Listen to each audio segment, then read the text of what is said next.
nila ang tumangging sumapi at tanggapin ang nominasyon. Si General Aguinaldo lamang ang nagpahayag ng pagsang-ayon. Maging si Aglipay ay nagpahayag ng agam-agam sa pamamagitan ng kanyang sirkular na nananawagan sa mga paring Pilipino na mag-isip-isip muna at magpulong sa isang asemblea. Sa madaling salita, ang masang Pilipino at mga manggagawang miyembro ng Union Obrera Demokratika ang nagpaliyab sa dingas ng bagong simbahan. Sa mga sumunod na araw, naghinala na ang mga Amerikano sa balakin ng bagong simbahan.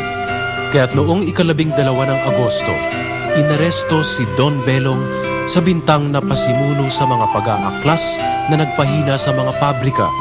Ikinulong siya sa loob ng 6 na buwan. Nagpahayag ng suporta ang ilang protestante, samantalang ang isang grupo ng mga pari sa Ilocos sa pangunguna ni Padre Pedro Brillantes ang nagpahayag ng kanilang pagsapi sa bagong simbahan.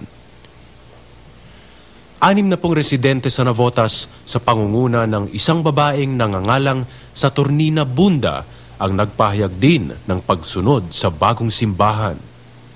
Lalong lumaki ang bagong simbahan nang sumapi rin ang iba pang mamamayan at mga kongregasyon na una nang tumiwalag sa Romano Katoliko, tulad ng sa Maragondon at ang Sagrada Familia sa Ilocos. Pero nasaan si Aglipay sa mga panahong iyon? Siya ay nasa retreat house ng mga Jesuita sa Santa Ana na kung saan naganap ang isang dramatiko ngunit mahalagang pangyayari. May naganap na pag-uusap sa pagitan ni Aglipay at 2 paring Jesuita, Padre Francisco Foradada at Joaquin Villalonga, na ayon sa libro ni Agoncillo at Guerrero na History of the Filipino People, ay nagbunsod sa kanya na humiwalay na sa Roma. Ayon sa ulat, nagpuyos sa galit si Aglipay dahil sa pang-iinsulto ni Foradada. "Your provocative insults took off the mask from your face. I am now convinced that the ecclesiastical authorities of Rome are incapable of dealing justly with the Filipinos. Now I leave this building, and bear in mind that within 3 days you will hear from this Filipino priest named Aglipay. By that date, you will know how to respect the character and efficiency of the Filipinos, for I will prove that we are able not only to administer dioceses, but also to establish modern churches free from all foreign interference." Pagkatapos ng insidenteng ito, kompleto na ang paghiwalay sa Roma. Sa wakas, tinanggap na ni Apo Aglipay ang pagiging pinuno ng Iglesia Filipina Independiente. Linagdaan niya sa isang simbolikong paraan ang First Fundamental Epistle noong 22 ng Setyembre 1902 at pinangunahan niya ang inaugurasyon ng Iglesia Filipina Independiente noong 26 ng Oktubre 1902 sa isang makasaysayang misang pontipiko bilang Obispo Maximo Celemri at Azcárraga sa Tondo.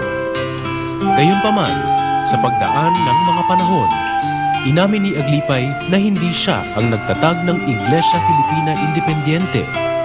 Bagkus, sinabi niya sa isang pahayagan at mga pagtitipon na, "Kung sinasabi ninyong ako ang nagtatag ng Iglesia Filipina Independiente, namamali kayo, sapagkat ang aming simbahan ay itinatag ng mga Pilipino bilang produkto ng kanilang pagnanais na magkaroon ng kalayaang pangrelihiyon, politikal at sosyal. Ako lamang ang naatasang maging pinuno."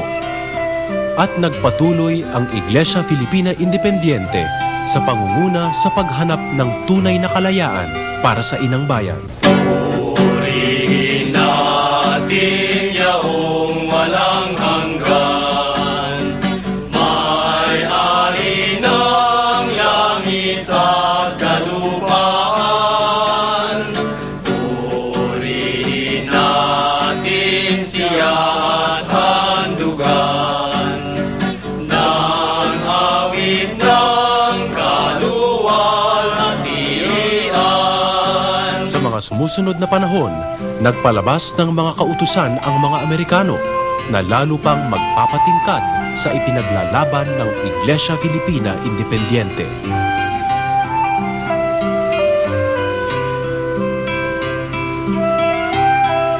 Ang pinakamatinding dagok sa Iglesia Filipina Independiente ay ang ipinalabas ng Korte Supremo ng Estados Unidos noong ika-24 ng Nobyembre 1906 na nag-uutos dito na ibalik ang lahat ng simbahan at iba pang ari-arian na dinala o ibinigay ng mga miyembro paglipat nila. Malaki ang naging epekto nito sa Iglesia Filipina Independiente. Nagbalik ang maraming miyembro, lalong-lalo na ang mga mayayaman sa Romano Katoliko.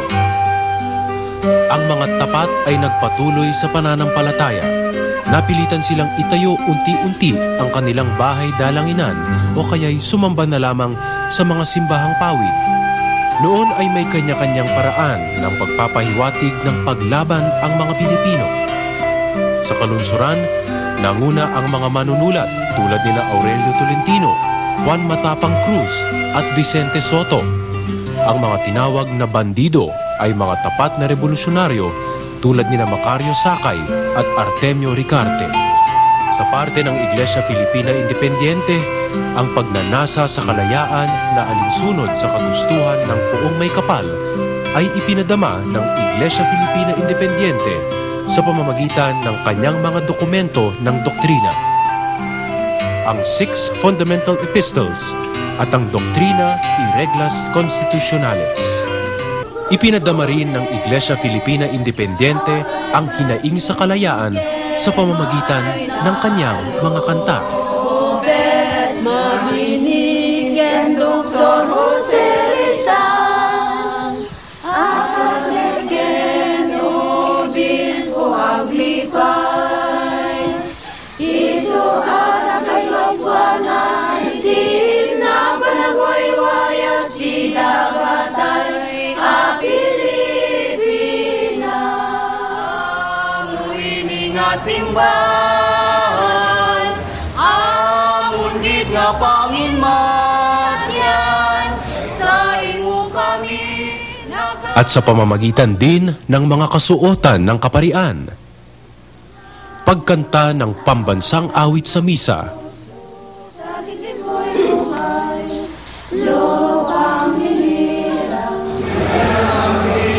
Paglagay ng bandila ng Pilipinas sa altar.